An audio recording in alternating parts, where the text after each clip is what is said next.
புரட்டி போடப்பட்ட துபாய் வெள்ளம். இறைவன் ஒரு மத்தியான பொழுதுல அந்த பூமி மேல எப்படி மேகத்தை அனுப்புகிறான் என்ற காட்சிகள் எப்படி பதிவாயிருக்குன்னு பாருங்க. மதியானம் 2:30 மணி, எப்படி இருட்டாகி இருக்கு, எப்படி அந்த காலநிலை மாறி போய் கிடக்கு, அங்க இருக்கக்கூடிய நிலைமை என்ன, மத்தியான பொழுது கடுமையான சுட்டு இருக்கக்கூடிய வெயிலினுடைய தன்மை இருக்கக்கூடிய ஒரு பாலைவன நிலத்தை இறைவன் இப்படி புரட்டி போட்டான் என்றால் இது மிகப்பெரிய அத்தாட்சி.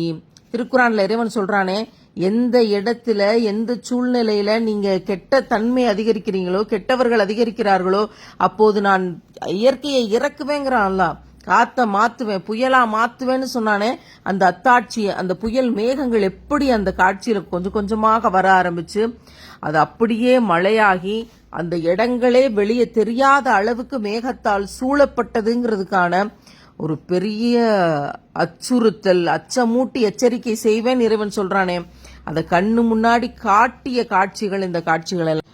சிந்திப்போருக்கு அத்தாட்சி இருக்கிறது, வானத்தை பாருங்கள், நான் படைத்திருப்பவற்றை பாருங்கள் என்று சொன்னானே, நான் தவணை கொடுத்து விட்டு வைத்திருக்கிறேன் என்று இறைவன் சொன்னானே, அப்படி விட்டு வைத்திருக்கிற இடங்கள் தான் இந்த இடங்கள் என்பதற்கான அத்தாட்சி. அந்த காட்சிகளை பாருங்கள். கோர தாண்டவம்னு சொல்லுவோமே, இறைவன் எப்படி அனுப்பி இருக்கிறான்னு பாருங்க.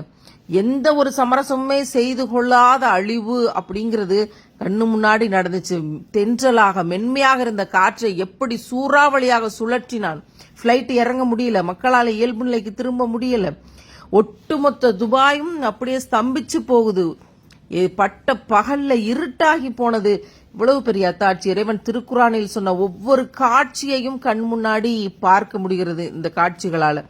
இவற்றையெல்லாம் பார்க்கும்போது நமக்கு தெரியணும், நம்ம ஆணவம் ஒண்ணுமில்ல, நம்முடைய பணம் ஒண்ணுமில்ல, நான் யார் தெரியுமில்லைங்கிறது ஒண்ணுமில்ல, நான் உன்னை அழிப்பேன்னு நினைக்கிற உணர்வு ஒண்ணுமில்ல, நீதமாக நடக்காவிட்டால் இந்த வாழ்க்கை ஒன்றுமே இல்லை என்பதை இந்த சுழன்று அடிக்கிற சூறாவளி காட்சி நமக்கு சொல்லித் தரலையா?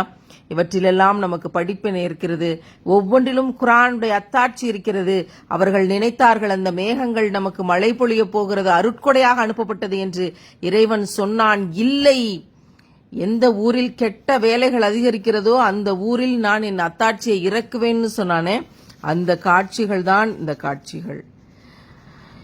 அல்லாஹ், பார்க்கறதுக்கே எவ்வளவு கொடுமையாக இருக்குன்னு பாருங்களேன். இவையெல்லாம் நமக்கு படிப்பினை தரணும். பறந்து வர்ற சேர் பிள்ளை மேல விழுந்திருந்தா என்ன ஆயிருக்குங்கிற பதட்டத்தை நம்ம போக்க முடியல.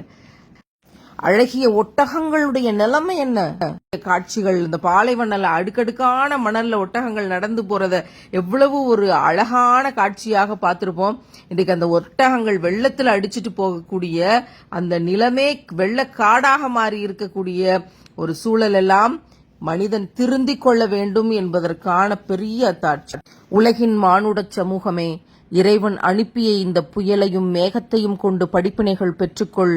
வாழ்க்கையை அழகானதாக நேர்மையின் பாதையில் மாற்றி